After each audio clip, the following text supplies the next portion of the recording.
Students, इस lecture में हम नया चैप्टर स्टार्ट करेंगे, चैप्टर नंबर 9। सेम यूनिट का चैप्टर है excess demand and deficient demand. Introduction में अगर हम देखें तो पहले चैप्टर में हमने ये पढ़ा था कि इक्विलिब्रियम लेवल ऑफ इनकम और एम्प्लॉयमेंट ऐसी सिचुएशन कहाँ पर निकलती है जब एडी कर्व जो हो वो एएस कर्व से इंटरसेक्ट करे। मतलब क्या, इक्विलिब्रियम लेवल ऑफ एम्प्लॉयमेंट वो जगह है जहाँ पे हमारा एडी और एएस इक्वल हो। किन्स के according equilibrium level of employment जो है वो फुल एम्प्लॉयमेंट भी हो सकती है और फुल एम्प्लॉयमेंट ना भी हो। इसका मतलब इक्विलिब्रियम लेवल में, ठीक है, फुल एम्प्लॉयमेंट से ज़्यादा भी हो सकती है इक्विलिब्रियम लेवल और कम भी हो सकती है। अगर इक्विलिब्रियम लेवल ज़्यादा है फुल एम्प्लॉयमेंट लेवल से, ठीक है, अगर इक्विलिब्रियम लेवल क्या है, ज़्यादा है फुल एम्प्लॉयमेंट लेवल से, तो there will be excess demand. और अगर इक्विलिब्रियम लेवल कम है फुल एम्प्लॉयमेंट से, तो there will be deficient demand. अब हम डिटेल में देखते हैं कि एक्सेस डिमांड क्या होता है। तो एक्सेस डिमांड ऐसी सिचुएशन है जहाँ पे एग्रीगेट डिमांड जो है वो ज़्यादा होती है एग्रीगेट सप्लाई से, corresponding to full employment level of output in the economy. मतलब फुल लेवल ऑफ आउटपुट पे जो एग्रीगेट डिमांड चाहिए थी एग्रीगेट सप्लाई के लिए, उससे एग्रीगेट डिमांड ज़्यादा है ना। उस एग्रीगेट सप्लाई के लिए जितनी डिमांड चाहिए थी उससे डिमांड ज़्यादा है। This is known as excess demand. देखो ग्राफ में देखोगे तो एएस कर्व है, एएस और एडी मिल रहा है पॉइंट ई पे, ठीक है। हमारा एक्सेस डिमांड क्या हुई, ये जो डॉटेड लाइन है जो हमने AD1 बनाया ये है एक्सेस डिमांड। मतलब क्या है, डिमांड ज़्यादा है as compare to supply which must be at the time of equilibrium level. Equilibrium level पे जो डिमांड होनी चाहिए उससे डिमांड ज़्यादा है, ठीक है। इसका मतलब क्या, एक्सेस एक्सपेंडिचर किया गया है। एक्सेस डिमांड जो है उससे इन्फ्लेशनरी गैप आता है। मतलब इन्फ्लेशनरी गैप का डायग्राम बोल दे बनाने को, या एक्सेस डिमांड का डायग्राम बोल दे, सेम ये वाला जो ई और एफ के बीच का जो गैप है that will be termed as inflationary gap या एक्सेस डिमांड। इन्फ्लेशनरी गैप ऐसी सिचुएशन है जहाँ पर एक्चुअल एग्रीगेट डिमांड जो है वो ज़्यादा होती है, जो एग्रीगेट डिमांड चाहिए फुल एम्प्लॉयमेंट इक्विलिब्रियम के लिए उससे डिमांड क्या होती है, ज़्यादा होती है। एक्चुअल डिमांड जो है वो ज़्यादा है as compare to required at full employment equilibrium, ठीक है। इसको इन्फ्लेशनरी इसलिए बोला जाता है क्योंकि डिमांड ज़्यादा है, जितनी होनी चाहिए उससे ज़्यादा डिमांड है। इसकी वजह से क्या होगा, there will be a general price level in the economy, ठीक है। हर चीज़ की प्राइस जो है, मतलब उस पर्टिकुलर चीज़ की जिसकी डिमांड बढ़ी है उस चीज़ की प्राइस क्या हो जाएगी, बढ़ जाएगी, which will lead to inflationary gap, ठीक है। इस ग्राफ को हम देखें तो एक्स एक्सिस पे इनकम, आउटपुट और एम्प्लॉयमेंट दिया है, वाई एक्सिस पे एग्रीगेट डिमांड दिया है, ठीक है। एडी और एएस जिस पॉइंट पे मिल रहा है वो है point E, that is full employment equilibrium. क्योंकि हमें यहाँ एक्सेस डिमांड शो करना है तो हमने क्या किया, डिमांड को उसको डॉटेड लाइन से प्रेजेंट किया, ठीक है। तो एफ, ठीक है, एफ, ई और एफ के बीच की जो गैप है वो है एक्सेस डिमांड, या हम अदर लैंग्वेज में बोल दे तो इन्फ्लेशनरी गैप। एक्सेस डिमांड और इन्फ्लेशनरी गैप जो है दोनों सेम टाइम पे अकर होती है। डिमांड अगर ज़्यादा होगी, जितनी चाहिए उससे ज़्यादा डिमांड होगी, तो ऑब्वियस है कि प्राइस जो है वो बढ़ जाएगी। मार्केट में क्या है, किसी प्रोडक्ट की डिमांड बहुत ज़्यादा बढ़ती जा रही है, तो अगर बढ़ेगी तो अपने आप क्या होगा, उसकी प्राइस बढ़ जाएगी, तो it will lead to inflationary gap. Next page पे देखते हैं, ये ग्राफ से रिलेटेड पैराग्राफ रिटर्न है जो मैं ऑलरेडी समझा चुकी हूँ ना। रीज़न फॉर एक्सेस डिमांड पढ़ते हैं। एक्सेस डिमांड के रीजंस क्या हो सकते हैं, एक तो rise in propensity to consume. हमारा जो प्रोपेंसिटी टू कंज्यूम है, हमारा जो कंजप्शन एक्सपेंडिचर है वो क्या हो जाए, बढ़ जाए, और हमारा सेविंग कम हो जाए। मतलब हमारी प्रोपेंसिटी टू सेव जो है, हम जितना सेव करते हैं सेव कम करने लग जाओ, कंज्यूम ज़्यादा करने लग जाए, तो क्या होगी, अपने आप एक्सेस डिमांड हो जाएगी। रिडक्शन इन टैक्सेस, बहुत बार क्या होता है जब टैक्स रिड्यूस हो जाता है तो हम क्या करते हैं, वो चीज़ सस्ते में मिल जाती है, इस वजह से हम बहुत ज़्यादा कंजप्शन बढ़ा देते हैं, ठीक है। वहीं पहले वो 10 की मिल रही थी, अब टैक्सेस हट गए तो 5 में मिल रही है, तो क्या होगा, हमारी अपने आप डिमांड जो है वो बढ़ जाएगी, क्योंकि हम जहाँ 10 में 1 ले रहे थे अब 10 में 2 मिल जाएगा। हमारे गवर्नमेंट एक्सपेंडिचर जो है वो भी इंक्रीज़ हो जाता है, तब भी ऐसा होता है, ठीक है। गवर्नमेंट जो है गुड्स और सर्विसेज में एक्सपेंडिचर बढ़ा देती है, तो इसकी वजह से भी डिमांड बढ़ जाती है।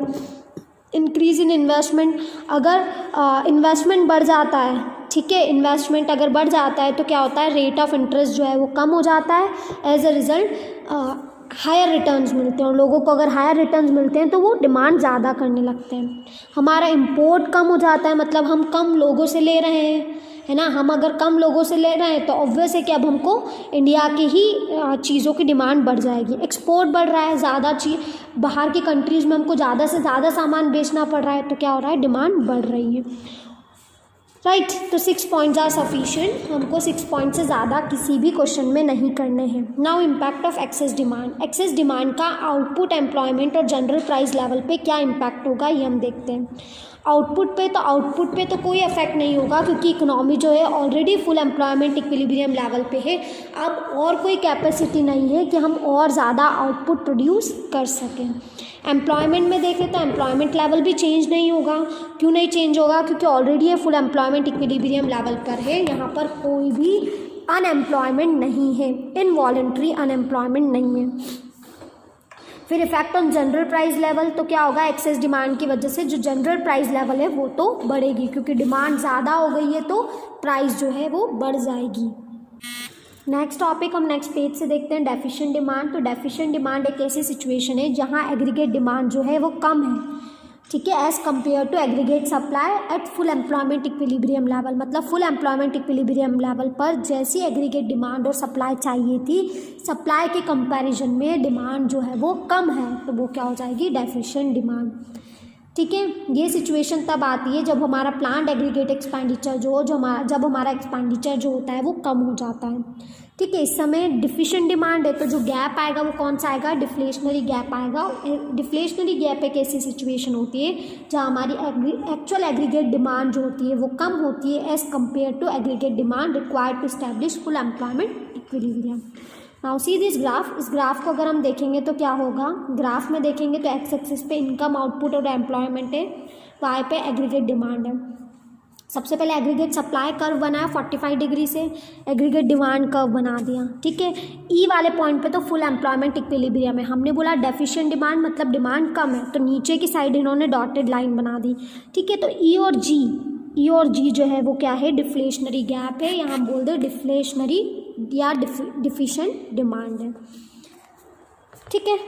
तो दिस आर वो, ये दोनों चीज़ें अपोजिट है। एक्सेस डिमांड मतलब क्या है, डिमांड ज़्यादा है as compare to supply at full equilibrium level. Deficient demand मतलब क्या, एग्रीगेट डिमांड जो एक्चुअल डिमांड है वो कम है as compare to aggregate supply required for full employment equilibrium. अब रीज़न देखते हैं हम, तो हमारा जब प्रोपेंसिटी टू कंज्यूम कम हो जाए, जब हम एक्सपेंडिचर कम कर दें और सेव करना ज़्यादा चालू कर दें, है ना, एक्सपेंडिचर कम कर दें हम, है ना, गुड्स को कम खरीदना चालू करेंगे तो अपने आप क्या होगा, डिमांड कम होगी। जब टैक्सेस बढ़ जाएंगे तो क्या होगा, वो चीज़ महंगी हो जाएगी, चीज़ महंगी हो जाएगी तो हम कम डिमांड करेंगे। फिर गवर्नमेंट के एक्सपेंडिचर कम हो जाए, गवर्नमेंट जो है गुड्स और सर्विसेज कम खरीद रही हो लोगों के लिए, तो क्या होगी, डिमांड कम हो जाएगी। इन्वेस्टमेंट एक्सपेंडिचर कम हो गया तो भी डिमांड जो है कम हो जाएगी। इंपोर्ट्स बढ़ रहे हो, हम बहुत सारा दूसरी कंट्री से ले रहे हैं तो हमारे यहाँ बनाने का काम ही नहीं पड़ेगा, तो डिमांड कम हो जाएगी। फॉरेन एक्सपोर्ट, जहाँ हम पहले बेचते थे अदर कंट्रीज़ में, अब जो बेचते थे उसके अमाउंट वो कम हो गया है, तब वो उसकी डिमांड भी क्या हो जाएगी, अपने आप कम हो जाएगी। नेक्स्ट पेज से हम देखते हैं impact of deficient demand. Deficient demand का इम्पैक्ट क्या होगा, इफेक्ट क्या होगा एम्प्लॉयमेंट पे, आउटपुट पे और जनरल प्राइस लेवल पे। क्योंकि डिमांड कम हो गई है, क्योंकि जितनी डिमांड चाहिए थी उससे डिमांड कम हो गई है, तो उसकी वजह से क्या होगा, एक्स्ट्रा स्टॉक पड़ा रह जाएगा। उस एक्स्ट्रा स्टॉक को ख़त्म करने के लिए अब फर्म को प्लान करना पड़ेगा कि कम प्रोडक्शन करे, ताकि जो पहले स्टॉक रखा है पहले वो निकल जाए, उसके बाद ही नया प्रोड्यूस करें। एम्प्लॉयमेंट पे इफेक्ट ऐसा होगा कि वहाँ अब इनवॉलंटरी अनएम्प्लॉयमेंट आ जाएगी, मतलब अब बहुत सारे लोगों को मतलब इतनी सारी जॉब नहीं मिलेगी, क्योंकि अब प्रोडक्शन रिड्यूस करना पड़ रहा है। जनरल प्राइस लेवल की बात करें तो there will be general price level जो है वो कम हो जाएगी, क्योंकि डिमांड जो है वो कम हो गई है ना। किसी चीज़ को कोई खरीद ही नहीं रहा है तो लोग क्या करेंगे, उसको कम में देंगे, डिस्काउंट में देंगे, तो ऐसी चीज़ें होने लगेगी। अब एक्सेस डिमांड और डेफिशिएंट डिमांड में हम देख लेते हैं डिफरेंस। तो मीनिंग तो ये कैसे एक्सेस डिमांड का पढ़ते हैं, फिर डेफिशिएंट डिमांड का पढ़ेंगे। तो मीनिंग तो ये ऐसी सिचुएशन है यहाँ जहाँ एग्रीगेट डिमांड जो है ज़्यादा है एग्रीगेट सप्लाई से corresponding to full employment equilibrium. Level in the economy.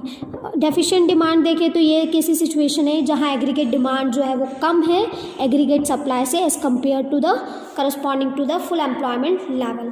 फिर इन्फ्लेशनरी और डिफ्लेशनरी गैप बोले हम तो एक्सेस डिमांड की वजह से इन्फ्लेशनरी गैप होता है, डेफिशिएंट डिमांड की वजह से डिफ्लेशनरी गैप होता है। इक्विलिब्रियम तो ये क्या बता रहा है, ओवर फुल एम्प्लॉयमेंट इक्विलिब्रियम, मतलब फुल एम्प्लॉयमेंट इक्विलिब्रियम के भी ऊपर आ गई डिमांड।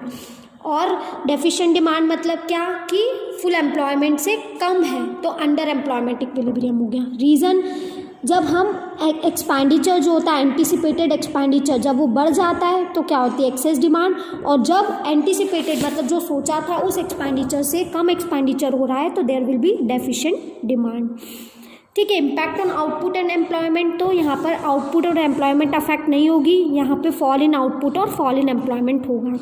प्राइस के ऊपर इम्पैक्ट देखें तो यहाँ पे इसकी वजह से इन्फ्लेशन आएगा, प्राइस जो है बढ़ जाएगी, इसकी वजह से डिफ्लेशन आएगा, प्राइस जो है वो फॉल हो जाएगी। Now measures to control excess and deficient demand, अब ऐसे क्या क्या मेजर्स लिए जाए जिससे कि हम एक्सेस और डेफिशिएंट डिमांड पे कंट्रोल कर सकें। वैसे तो बहुत सारे हैं बट हमारे सिलेबस में कुछ ही इंक्लूडेड हैं, तो वो बाकी के जो हैं किस तरीके से हम एक्सेस डिमांड और डेफिशिएंट डिमांड को क्या कर सकते हैं, कंट्रोल कर सकते हैं, वो हम अगले लेक्चर में पढ़ेंगे। Okay bye.